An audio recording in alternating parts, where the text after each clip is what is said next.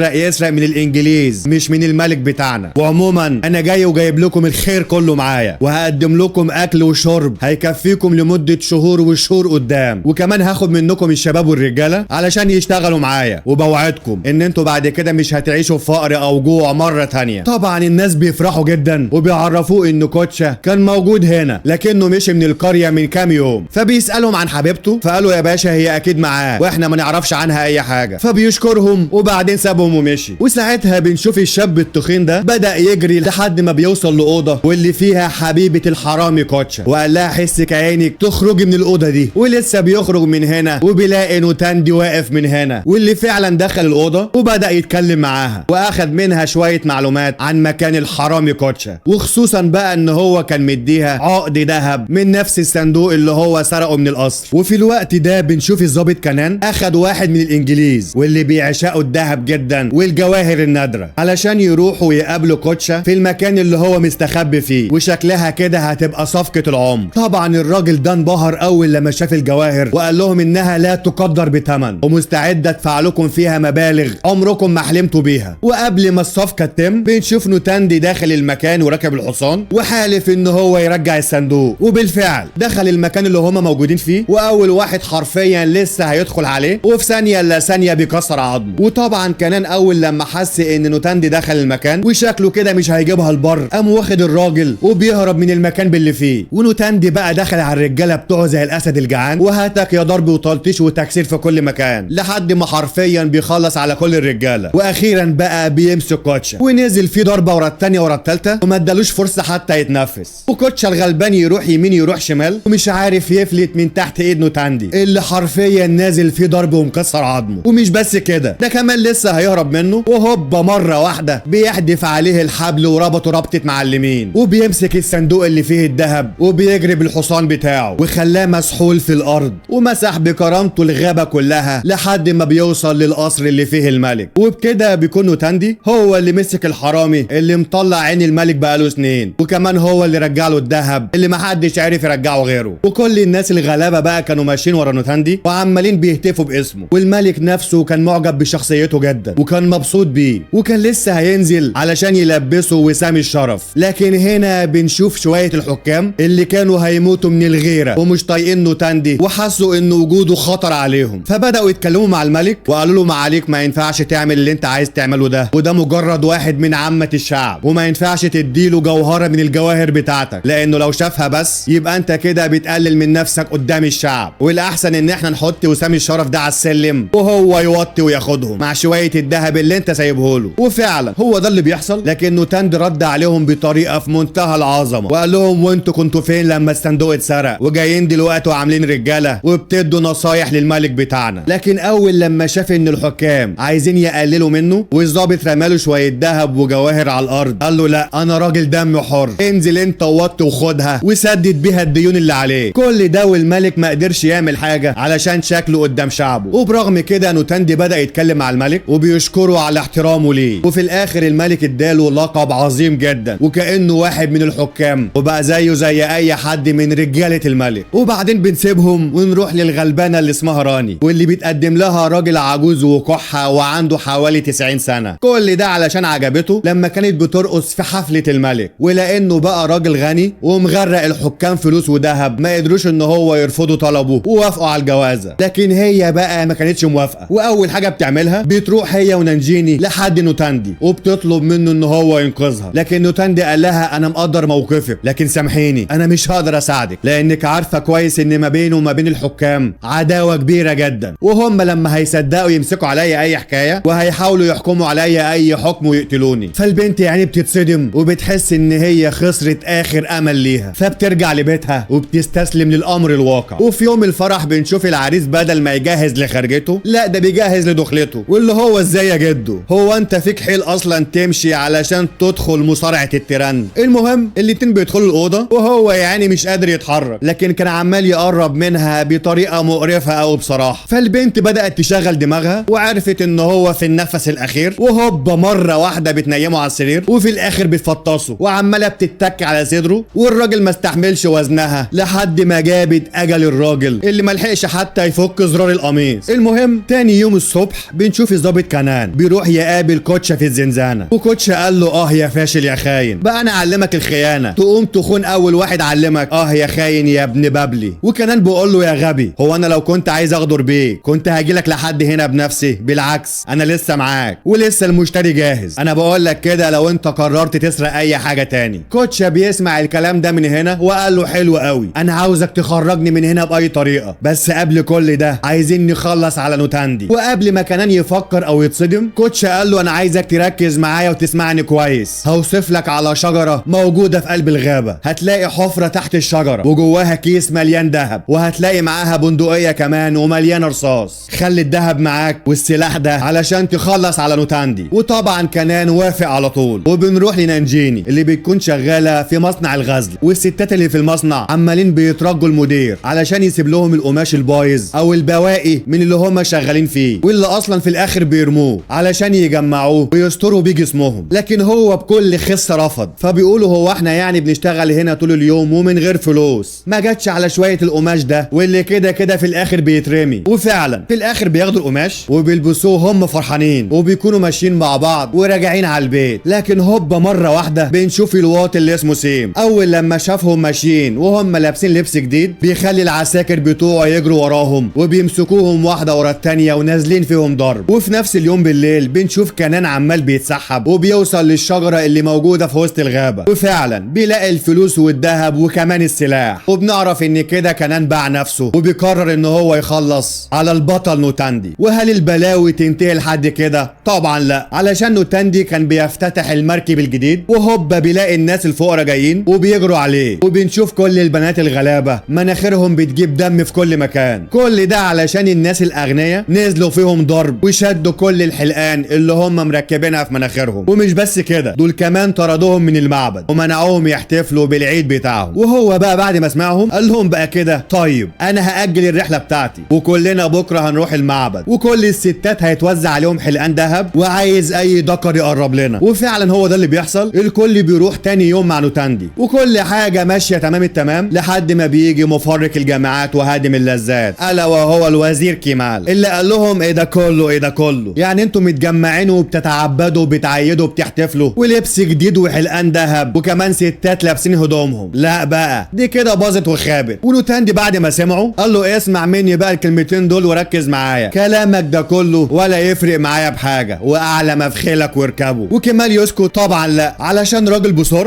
وحالف ما يحلهم، وطلب من رجالته يدخلوا على كل الناس الغلابه ويدقوا فيهم واحد ورا التاني. وهنا نوتاندي بيتحول لوحش، دخل عليهم زي المجنون واي جندي بيجوا قدامه حرفيا بيخلص عليه، وفضل يدافع عن الناس الغلابه ودخل عليهم زي المجنون وبيضرب في كل رجاله كمال لحد ما كمال بنفسه بينزل قصاده في ارض المعركه محارب قصاد محارب. لكن نوتاندي بقى كان كفيل بيه وهتك يا ضرب بالسيوف لحد ما السيف بتاع كمال بيطير في الهواء وكمان بيتعور. نوتاندي يسكت لحد كده؟ طبعا لا، ده بيرمي السيف وتعالى بقى راجل قصاد راجل، دراع قدام دراع، ضرب وتخبيط وتكسير وفين يوجعك، ونازل في ضرب وتلطيش في كل مكان لحد ما بيجي نامبي ابو قصه، اللي اول لما دخل ارض المعركه ما اختارش ان هو يكون راجل ويواجه راجل، لا ده اول حاجه بيعملها بيقرب على عيله نوتاندي علشان يخلص على ابنه وجده ومراته. والجد ما شاء الله صحته حلوه وقدر ان هو يوقع نامبي من فوق الحصان. كل ده نوتاندي داخل في عركه مع الكمال اللي حرفيا جاب اخره وكرامته اتبعترت في كل مكان. والجد في الناحيه التانيه بيحاول يدافع عن حفيده ومرات ابنه، لكن نامبي بقى بكل خسه ونداله بيخلص عليه بالسيف اللي معاه. ونوتاندي في اللحظه دي سمع صوت صريخ مراته وشاف جده مقتول وغرقان في دمه، فبيجري عليه وبيتصدم وبيتجنن اكتر واكتر، وهوبا بيمسك نامبي وفين يوجعك نازل فيه ضرب بكل غل وانتقام لحد ما في الاخر بيخلص عليه. وهوبا مره واحده بتيجي طلقه مجهوله في دراع نوتاندي، وطبعا كلنا عارفين اللي عمل فيه كده هو كنان. المهم نوتاندي بياخد بعضه وبيركب الحصان وحالف ما يسيب اللي ضربه بالنار، وعمال بيجري وراهم في وسط الغابه وبيمسك جذع الشجره دي وبيرميها عليهم هما الاتنين واللي بيقعوا من فوق الحصان. وكنان بيهرب وبيسيب الحرامي اللي معاه، ونوتاندي دخل عليه ونزل فيه ضرب ودع لحد ما خلاه فاقد الوعي، فبيربطه وبيكمل جري ورا التاني. وطبعا كنان بيحاول يهرب منه باي طريقه قبل ما يشوفه او يعرف شكله، لكن على مين؟ نوتاندي بيجيب من الاخر وبيكون واقف فوقيه بالظبط وبيقدر ان هو يعرف شكله ويشوفه، لكن مفيش وقت للمفاجآت، وخصوصا ان كنان كان ظابط محترم بالنسبه لنوتاندي. لكن هي دي الحياه، النفوس بتتغير في ثانيه. المهم بيروح وراه وبيقرر ان هو يصطاده، وفعلا بيفضل مستني وهوبا بتيجي اللحظه المناسبه وبيديله طلقه وبيقع بعدها كنان في البحر، ونوتاندي سابه ومشي. طبعا كل الحرب والاخبار دي بتوصل للملك، بس المره دي الكل بيكون ضد نوتاندي، حتى نائب الملك قال له يا جلاله الملك انا كل مره كنت بدافع عنه، لكن المره دي هو خيب ظني وعمل كل حاجه غلط، ضرب وزير وقتل ضابط من الجيش بتاعنا، وواضح كده ان هو استغل حبك واحترامك ليه. والوزير كمال بقى سمع كل حاجه وعامل فيها الغلبان واللي فيه مكفيه، بس الملك بقى مرضيش يسمع اي حاجه غير لما يشوف نوتاندي ويسمع منه هو كمان. فرئيس الجيش قال له ما اظنش ان هو هيجي علشان هو هرب خلاص ومحدش فينا عارف مكانه. وهوبا مره واحده نوتاندي بيوصل لهم وداخل القصر برجليه رجليه، والملك قال له انا عايز اسمع منك قبل ما احكم عليه. فبدأ يتكلم معاه بكل هدوء وقال له انا راضي باي حكم، بس لازم تعرف ان انا كنت بدافع عن الناس الغلابه، واللي الوزير اللي اسمه كمال نزل فيهم ضرب هو ورجالته وحرمهم من الاحتفال بالعيد. فانا بقى اخدتهم ورحنا للغابه، وكمال هو اللي جه ورانا. اما بقى بالنسبه للظابط اللي اسمه نمبي، فحب اقول لك ان انا خلصت عليه بعد ما خلص على جد قدام عيني، وكان عايز يخلص على ابني ومراتي. ومش بس كده، ده كمان بيكمل كلامه وقال له مولاي انا عندي ادله ان في خونه موجودين عندك في القصر، واقرب الناس ليك من رجالتك.